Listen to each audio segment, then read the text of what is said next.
जय हिंद, नमस्कार मेरे प्यारे दोस्तों। आप सभी का स्वागत है आपके अपने चैनल प्रयाग एकेडमी में।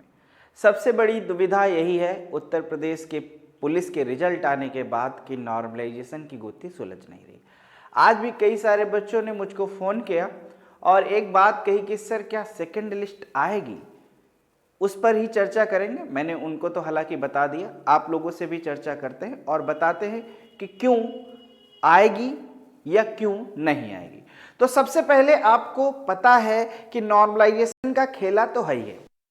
जैसे बहुत सारे बच्चों ने मुझसे कहा कि भैया ऐसा एक वीडियो बनाइए जिसमें हो कि एक शिफ्ट में एग्जाम हो और नॉर्मलाइजेशन का झंझट भी खत्म हो। आपकी भी ये मांग हो सकती है, पर ये मांग बहुत बड़ी है क्योंकि 48 लाख बच्चे थे और 48 लाख बच्चों का ये पॉसिबल नहीं है कि एक साथ एग्जाम करा लिया, एक ही दिन में एग्जाम करा लिया जाए। बच्चों का मानना था 2 शिफ्ट में करा लो, 3 में करा लो, पर कई बच्चों ने कहा नहीं भैया एक ही शिफ्ट में, और नॉर्मलाइजेशन नहीं चाहिए, ऐसा उन्होंने कहा। पर ये इतना पॉसिबल नहीं है, ये प्रशासन की जिम्मेदारी है कि कैसे उसे करना है। वो उस लेवल पर जाके जब हम सोचेंगे तब पता चलेगा, क्योंकि कठिन काम है, ऐसे एक बात में कह देना वो अलग है। नॉर्मलाइजेशन खेल बिगाड़ रहा है, उसमें कोई दो राय नहीं। अब बहुत सारे बच्चे हैं जिनके एक बड़ी समस्या देखने को मिल रही है। उनका कहना है कि मेरे नंबर ज्यादा थे पर मेरा नाम नहीं आ रहा है। तो उनके लिए एक बात मैं कहता हूं, जिस दिन रिजल्ट आया है उस दिन आंसर की भी आई है। आप एक बार फिर से आंसर की को मिलाइए और फिर देखिए कि आपका स्कोर क्या है। फिर इधर से उधर नंबर हुए हैं, ऐसा मानना है कई सारे लोगों का, और मैंने भी देखा कि दोबारा है, तो एक बार उसमें चेक कर लो। और एक फ्रस्ट्रेशन बनी हुई है जिनका नहीं हुआ है, बहुत ज्यादा परेशान है। मैंने कहा था मैं आप सबसे बात करूंगा, अगर जितना टाइम होगा। मैंने सबसे बात की जिसने भी मेरे को फोन किया, और मैं एक आपको जो सलाह दे रहा हूं एकदम सही दे रहा हूं कि मेरा मानना है कि ये अब ये इसको हम हटाते हैं। जिनका हो गया है वो सोचे अब किसमें कितना नॉर्मलाइजेशन मिला, किसमें कितना नहीं मिला। अब जिनका नहीं हुआ है उनके लिए उचित नहीं है कि इस फंड में पढ़ के अपना टाइम गंवाया जाए। क्यों? नेक्स्ट जीडी आपका 60 से 70 दिन बाद लगा हुआ है। आरपीएफ एसआई का एग्जाम आपके दिसंबर में लगा हुआ है। हाँ तकलीफ है, ये मैं भी आपकी तकलीफ को समझ सकता हूं। मैं ऑफलाइन टीचर हूं, ऑनलाइन नहीं। ठीक, ऑफलाइन में बच्चों के साथ जुड़ता हूं तो पता चलता है कि इतनी मेहनत के बाद उनके नंबर भी ऊपर थे पर नहीं हुआ। 24 वाले बच्चे भी कह रहे हैं भैया मेरा तो पेपर पहले हुआ है। अब ये कौन सा लॉजिक है? वहां पर भी कम कर दिए। एनालिसिस के बाद अगली शिफ्टों को पता हो जाता है कि कहां पे कैसा पेपर आ रहा है, उनके लिए थोड़ा आसान हो जाता है। ये भी बात सही है, पर ये मान के बैठ जाना कि दूसरी लिस्ट आएगी उसमें मेरा हो जाएगा और उसके लिए हम नॉर्मलाइजेशन पता कर रहे हैं, तो फिर गलत बात है। सेकंड लिस्ट मेरी नजर में आना मुश्किल है। अगर आएगी भी तो लड़कियों की आ सकती है, क्योंकि लड़कियां रेस में फेल हो सकती हैं, पर वो भी तो लगातार मेहनत कर रही हैं। ठीक, तो इसलिए मान के बिल्कुल ना बैठे। जैसे मैंने पहले ही बता रखा है कि ये जो सेकंड लिस्ट की गुत्थी है, इसको मैं आपसे अगर कोई कहता है तो वो गलत कह रहा है। अगर 2018 में आई थी उसका रीजन ये था, अगर बहुत सारे लोग जो आज YouTube पे खड़े हुए हैं तब तो थे भी नहीं, उनको नॉलेज भी नहीं है। क्या हुआ? हम आज के थोड़ी ना है, YouTube आने के पहले से हम लोग पढ़ा रहे हैं ना। आज भौकाल है YouTube का तो गदर कटी पड़ी है। जब 2018 में, याद रखिएगा दोस्त, जब 2018 में चीजें हुई, किसकी बात करेंगे?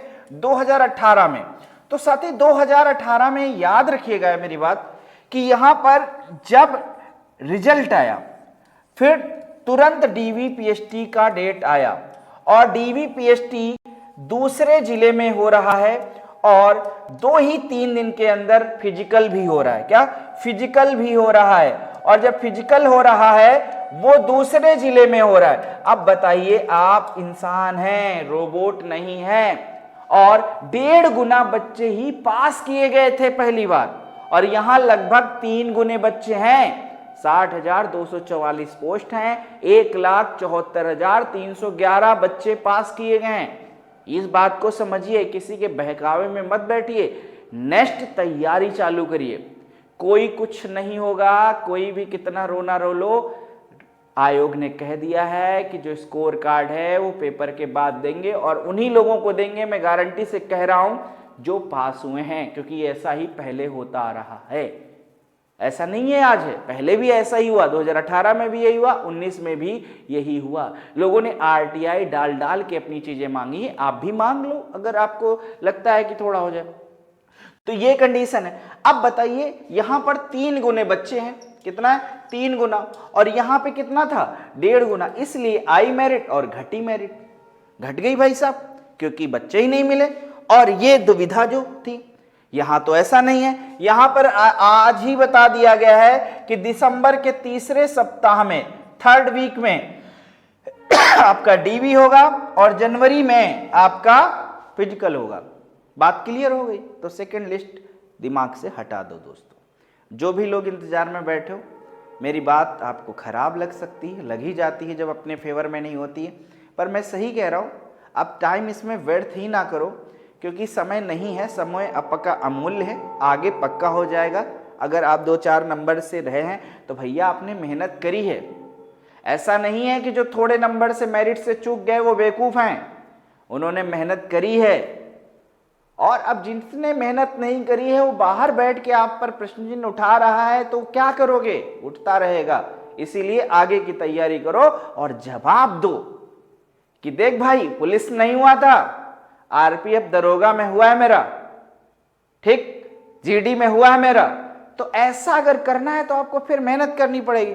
नंबर आपको पता है, मैंने बताया है, रिसर्च करके दिखाया है कि लगभग 3rd वाले फायदे, 23 वाले दोनों शिफ्ट वाले फायदे, 24 की सुबह वाले फायदे में, शाम वाले घाटे में, 25 की दोनों फायदे में, सेकंड वाले ज्यादा फायदे में, ठीक, और 30 की फर्स्ट सेकंड वाले थोड़ा थोड़ा फायदे में, 31 वाले बेचारे निपटा दिए गए, उनको निपटा दिया है उन्हें, उनका खेला बिगाड़ दिया नॉर्मलाइजेशन ने, बहुत बच्चों का खेला बिगाड़ा है। साथियों, मेहनत करिए, सेकंड लिस्ट के इंतजार में मत बैठिए। मैं आपसे बस एक ही रिक्वेस्ट करना चाहता हूं कि अब छोड़िए इस झमेले को और मेहनत करिए एसएससी जीडी, आरपीएफ कांस्टेबल और एसआई के लिए। आगे जो वैकेंसी आएंगी यूपीपी की, उनमें फॉर्म भरिएगा, उसमें थोड़ा और मेरिट ज़्यादा जाएगी। तो एक अच्छी तैयारी करें, छोटी छोटी कमियों को दूर करें, बस मैं इतना ही कहना चाहूँगा। जय हिंद, नमस्कार।